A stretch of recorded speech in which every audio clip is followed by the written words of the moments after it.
and this grandfatherly man. Sit down.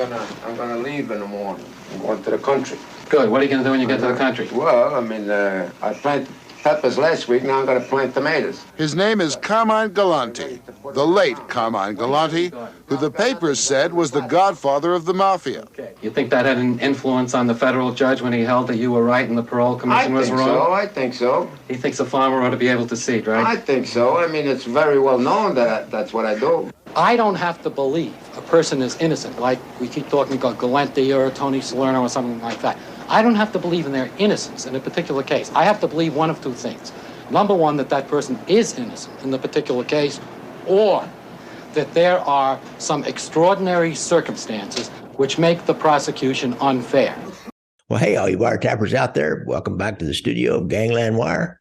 We got a special show. If you listen to that little promo, that was Carmine Galante talking with his lawyer, Roy Cohn, right after Roy did a deal that got him out of jail, and he was talking about what he was going to go do.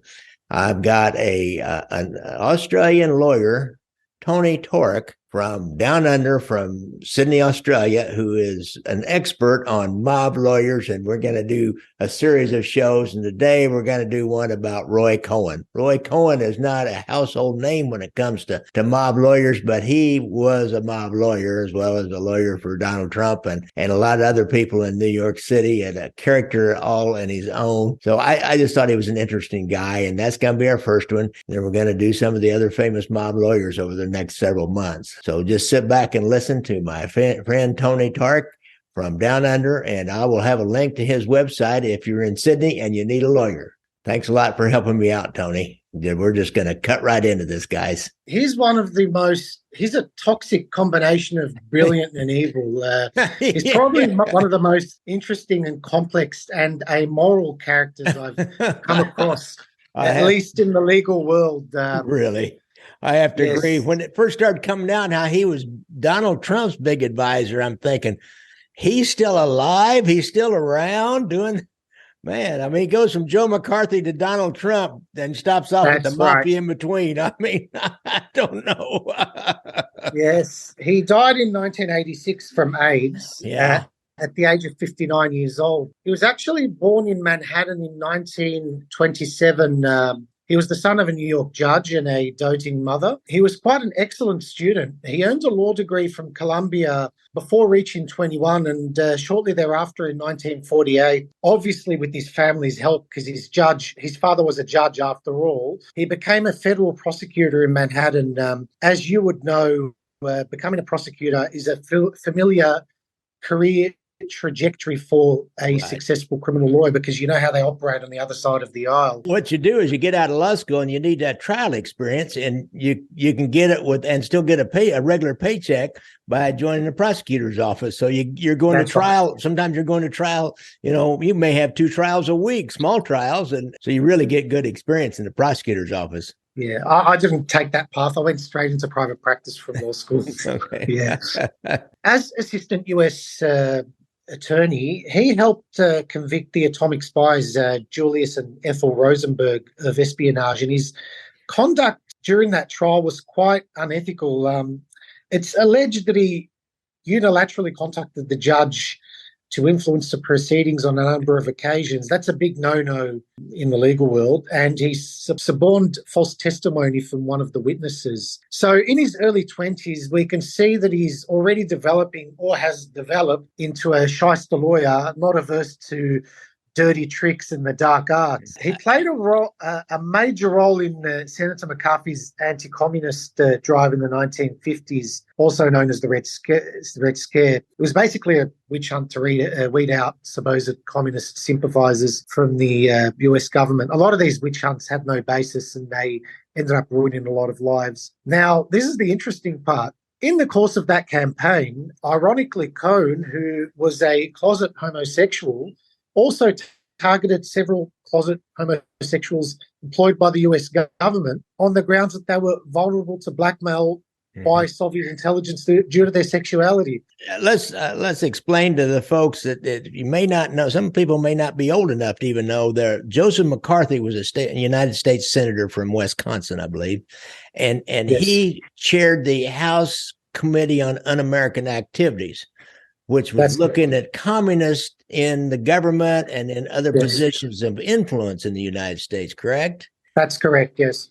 He started pulling movie stars in and government officials, and, Yes. and he made some, McCarthy made some claims like there's like several hundred communists in the State Department, and some real outrageous claims. It was all about getting publicity rather A lot than of it with no basis. A lot of it had no basis. And I think he was just a publicity hound, and he did that for the attention and just to make himself known. That's my personal opinion.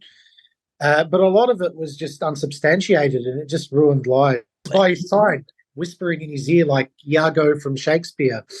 Right. So, That was his position with the committee. He wasn't a politician. He was a lawyer hired by Joseph McCarthy and the committee. yes, And then he that's right. advised them on how to conduct themselves, and maybe did some depositions and found out what people might say so they would know what to expect, and told him how to conduct this. That's correct. They were both publicly disgraced on national television during the Army McCarthy hearings when they were called out by famous Boston attorney Joseph Welch. Then in 1954, the Senate voted to censure McCarthy as people got fed up with his demagoguery and antics. Now, Cohn resigned and he returned to New York and he went into private practice. A lot of people wrote him off as yesterday's man, and because of his association with McCarthy and the Red Scare. And people were right to think that. Not many people could survive such a fall from grace. Yet, he somehow managed to reinvent himself in New York as a hired legal gun and attracted an impressive A-list clientele that included New York Yankees baseball club owner George Steinbrenner, the owners of Studio 54, even the Roman Catholic Archdiocese of New York. And clients engaged him because he was unscrupulous and willing to do anything to win. He famously said, "I don't write polite letters, I like to fight." If we don't make a reasonable work out of everything, I fight all the way. You fight all the way, but I leave everything in your hands because you know what the article says. You never mess with Roy Cohn. As long as a few people believe. He delivered results for his clients. So the people that acted for him didn't care about his past association with McCarthy, as unsavory as it was, or the rumors about his sexuality, which were quite widespread. It goes to show that when it comes down to it, even in the 1950s and 60s, self-interest superseded all other considerations. How did he get in with the mob? Now, I know, for example, I think he was a lawyer for Donald Trump's father, Fred Trump, at first, and then became Trump's advisor, maybe not really his legal counsel going to court, but his advisor during those early 60s and 70s days when Donald Trump first started going into construction business in New York. Is that correct? Yes, it's a little bit earlier than that. See, he was building up his profile in New York and he came to the attention of the mob. He was actually quite ambitious in his non-legal business endeavors too. He was involved in a lot of diverse businesses, banks, insurance companies, parking lots, apparently even porn theaters. And his unconventional business practices led to many investigations and federal indictments for fraud, bribery, and conspiracy. And he boastfully avoided paying taxes, and he kept no assets in his name to keep himself what we lawyers call judgment-proof. Even his own law firm wasn't in his name. Now, on 3 separate occasions, the Freds indicted him, and all 3 times he won acquittals. This undoubtedly bolstered his ego and sense of invincibility, and it also attracted attention. By the 1970s, he had become a fixture at the infamous cocaine-fueled Manhattan discotheque called Studio 54, which we've all heard of, and he openly started hobnobbing with socialites, politicians, businessmen, and mafia figures. In fact, he represented the owners of Studio 54 when they were charged with tax evasion and obstruction of justice, and when one of the owners was charged with drug possession. As his profile grew, it was only a matter of time before he attracted the attention of the mob in New York, which had a stranglehold on the city at the time. Now, what was important, and I think this is what attracted the attention of the mob, he created a network of compliant district attorneys, law enforcement officials, prosecutors, and judges. And one notable example of how he utilized these networks was in 1973 when he represented a then obscure Gambino associate called John Gotti, when he was charged with the murder of an Irish-American mobster, James McBratney, in a Staten Island bar. The killing occurred in a packed bar and 2 eyewitnesses implicated Gotti and 2 other men. Yet somehow Cohn managed to convince the Staten Island district attorney to accept the plea of guilty for attempted manslaughter, in which Gotti barely served 2 years. That's an amazing result in these circumstances. That is. And plus, add on top of that, that was actually a hit that he was doing for Carlo Gambino. That guy had kidnapped one of Gambino's relatives, and then the guy had died. I can't remember his name, but he died during the kidnapping. So this was really a mob hit that Gotti got 2 years. That Roy Cohn made a deal and got him 2 years. Is that correct? That's correct. That's exactly right. I think it was Carlo Gambino's nephew. Yeah, I think you're right. I think that's how John Gotti got his stripes, because of that hit. Yeah, I think it was made because of that. He did that. He took his time and just pled. Yes. He took the deal and pled guilty and got on out of there. So yeah, I think he made his bones and got made because of that. John Gotti probably wouldn't have gone on to achieve such prominence if he received a longer sentence for the McBratney murder. Yeah. He would have rotted in prison for the next decade instead of becoming a rising star in the Gambino family. We probably wouldn't have heard of him thereafter. He definitely wouldn't have received such prominence. Now, in that same year, in 1973, this is where his relationship with Donald Trump started. The federal government sued a real estate firm owned by the Trump family for bias against black people trying to rent apartments. And his advice to Trump was to fight them tooth and nail and countersue.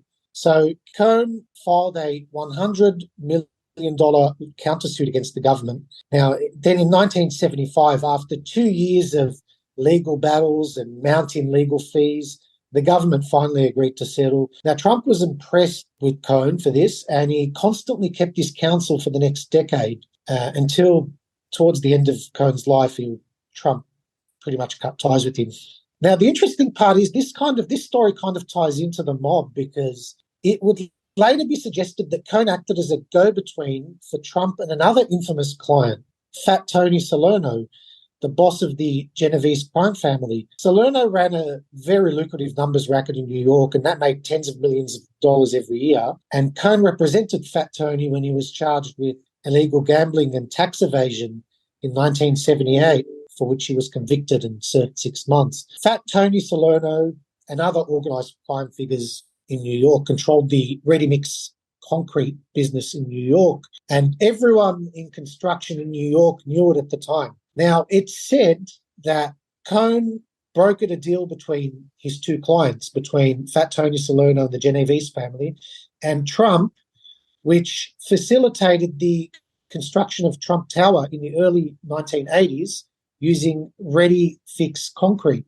It all kind of ties in this big web. He will represent Fat Tony during the commission trial later on also. So he was like a lifelong attorney for Fat Tony Salerno. He was actually, the commission trial that you're talking about took place in 1985 and 1986. Right. By this stage, he was very ill with AIDS, and he had to pull out, I think. And by the time the verdict in the commission trial came out, which I think was early 1987 or maybe late 1986, he was dead. Okay. So he started out representing him. I found an old clip where he was on the courthouse steps talking about Fat Tony. They, go and do things like posting bonds and all that. If I had to make a guess, I'd say should be out in about 30 minutes. Castellano was the first. He said $4 million bail. I represent Tony Salerno. The government asked for $4 million bail. The judge cut it in half. And he should make that and be out shortly. But shortly can be a half hour. In 1978, he represented Carmine Galante, the acting boss of the Bonanno family. Now, by all accounts, Galante was a very nasty piece of work. As you probably know and our viewers know, he was he helped set up a sophisticated heroin trafficking Right. operation known as the French Connection and was implicated in many murders. He was the type of mobster who was feared by other mobsters. Now, Galante's parole was revoked by the United States Parole Commission because he was allegedly associating with other mobsters, and he was sent back to prison where he had previously served 12 years for narcotics trafficking. However, Cohn managed to convince a judge that the government had illegally revoked Galante's parole, and he was immediately released, which is another impressive feat. And this grandfatherly man. Sit down.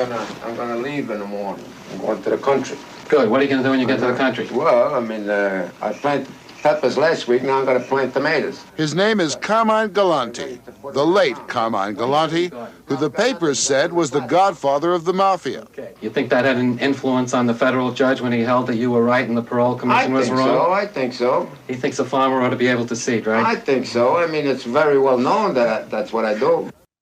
Now, in hindsight, Galante would have been better off staying in prison because a few months later, as we're all aware, he was shot dead while drinking a glass of wine in a Brooklyn restaurant. You'll recall the infamous photo of the cigar Galante splayed out in the restaurant patio with the cigar still in his mouth. He'd been jockeying for power in New York, unwisely stepped on a few toes at the commission, and they decided to get rid of him. Carmine had big dreams. He wanted to become the boss of all bosses in New York, and he, like I said, he stepped on a few toes, and he started jockeying for power, started getting very aggressive. The commission decided to get rid of him. Roy Cohn actually attended his wake, and he made a short speech where he said, it's not up to me to judge him. I only know what I read in newspapers. It's up to the Almighty to judge him, and something along those lines. At one time or another, he represented all 5 of the New York organised crime families. And, yeah, like you said before, had he not gotten sick, he would have played a big role in the commission trial of 1985 and 1986. Sometime in the late 1970s and early 1980s, he contracted HIV, but he kept it secret. Like I said, he was a closet homosexual. Mm-hmm. To anyone it was obvious he was sick, but to anyone who asked, he would say that he was suffering from liver cancer. What's interesting also is he was actually equally ambitious in his non-legal career. His unconventional business practices caused him to problems with the authorities all the time. In 1986, while he was battling AIDS, a 5-judge panel disbarred him for stealing $100,000 from a client. Apparently, this client lent him $100,000, but he turned around and issued an invoice and said that it was payment for legal fees. And the disciplinary committee of the Bar Association found otherwise. And he also tried to get a client to amend his will and make him the beneficiary. And he actually dressed up as a medical professional or a nurse and walked into the hospital. He tried to get this client to scribble his initial on this amended will or codicil, I think it was.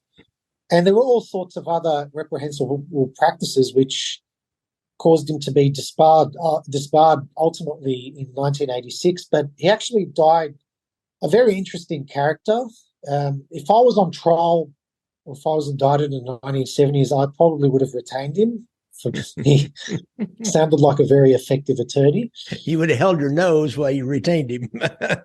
Yeah, he probably didn't come cheap, but I mean, he got the job done, that's for sure. Yeah, another interesting thing, I was reading up a little bit about him, and he was the master. He had all kinds of publicity connections, reporters and gossip columnists, and he had a master of publicity in New York, which that's what it's all about. So he'd be trying a case in the papers before it ever got into the courtroom, and he was great at that. I think that's probably one thing Trump liked about him, was because Trump's a publicity hound. He can really generate a lot of publicity for you. Yeah, he had an amazing network, and I don't know if it was because of his high profile, because he got involved in the McCarthy hearings. He was obviously a very good lawyer, and he mixed in a lot of social a lot of those elite circles in New York. He was like I said, he was a fixture at Studio 54, and he hobnobbed with a lot of different type of people. And he actually was good friends with Ronald Reagan as well, and he helped him with his campaign in 1980. He was very well connected, and I think in New York it's all about the favor bank.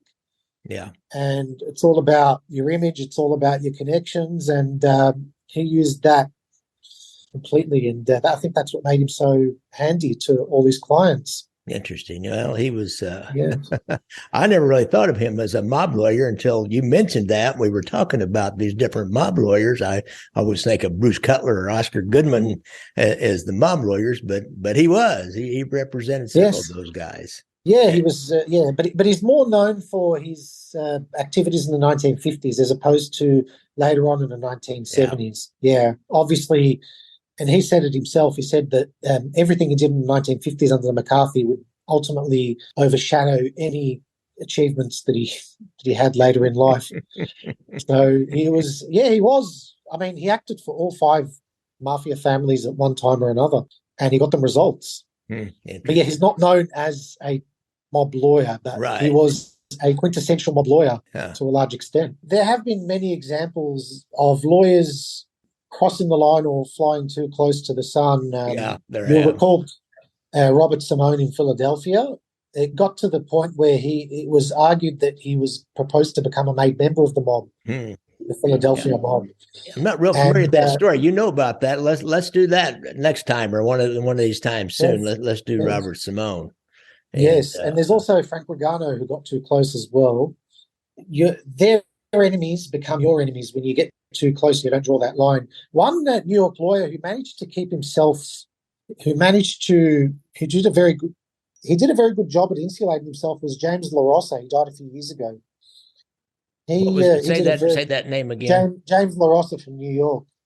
He did a very good job he represented a lot of organized crime figures over a few decades, and he was no one ever questioned his integrity, or no one ever suggested he was a part of the mob. He managed to keep himself very insulated from all that, keep it all professional. But a lot of others, even Bruce Cutler at one point, there was a suggestion he was getting too close to Gotti. I think that played a role in him being disqualified from Gotti's trial in 1992. It did. They said that he couldn't represent him because something they'd heard on the wiretaps that made it look like he was more a part of it and might end up becoming a defendant himself. So the judge disqualified him on that one. And Oscar Goodman was very good at drawing the line as well. He was. I read his life story, his book, and he was a master at drawing the line. I've got some tapes of him talking to a Kansas City mob guy, and he's good. He never steps over that line. He really keeps them fended off, even though they're trying to draw him in.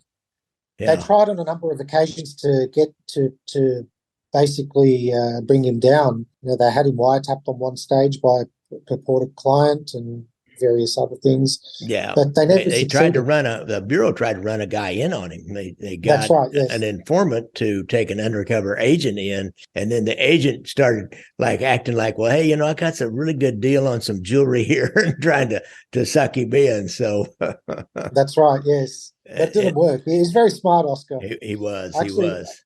I visited his restaurant when I was in Las Vegas a few years ago, but to see if I could meet him, and I couldn't catch him there. Yeah, I say he shows up out there every once in a while. He's quite the man about town in Las Vegas. So yeah, that's right. Yeah. You could have caught him there, and he was a pretty gracious guy. He probably would have chatted you up for a little bit. Tony, this has been great. We'll do some more of these. All right. Yeah, absolutely. I know you've done some research on some of these other lawyers, and I think it's such a big part of it. So we'll probably try to do where we do like one a month or something, and no worries.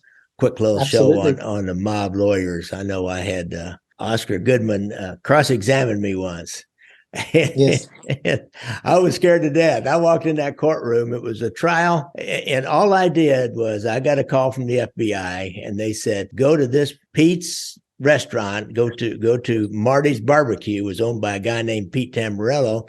They said, go down there and just sit and see if Tony Ripe Anthony Savella comes in, and what does he do? I sit down, order me some barbecue, took another guy with me, and sat there. And, shortly thereafter, Tony Ripe walks in and sits down. Then some kid, like a probably 25 or 30-year-old kid, but a young guy, and was obviously not trying to be a gangster, look like a gangster. And he comes in and he sits down and they talk. So you just kind of watch him. We eat and we watch him. Pretty soon, Tony takes out a checkbook and writes out a check and tears it out and hands it to the kid. Of course, I couldn't really see it was a check. I could only see that he wrote something and something that looked like a checkbook and tore it out and handed it to the kid. We left. So, I got hold of the FBI and said, hey, here's what I saw. And they said, okay. And about a year later, they're doing this trial on this Tony Ripe Savella. He was doing gray market drugs. They were buying drugs and claiming that it was for a nursing home, and you get a big discount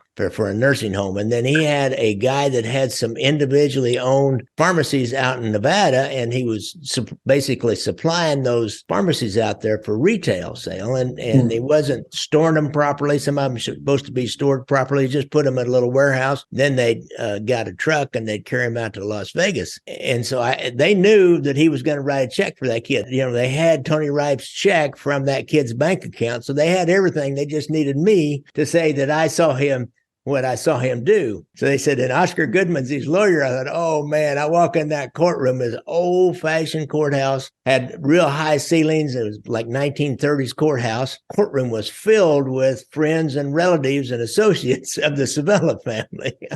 And they all are like staring daggers at me as I walk up to the front. They asked me these questions, which they'd already grilled me the night before. They asked me the questions of what did I see? And Oscar Goodman gets up and he's like, well, officer, did you see this? Well, officer, where were you sitting? Well, officer, how far away were you from Mr. Savella? Well, officer, now, could you see exactly what was on that piece of paper? No. Well, officer, what did you see him tear out? I don't know. It was like he tore something out and handed it to the guy. Okay. No further questions. Like, oh, okay, I'm done. I'm out of here.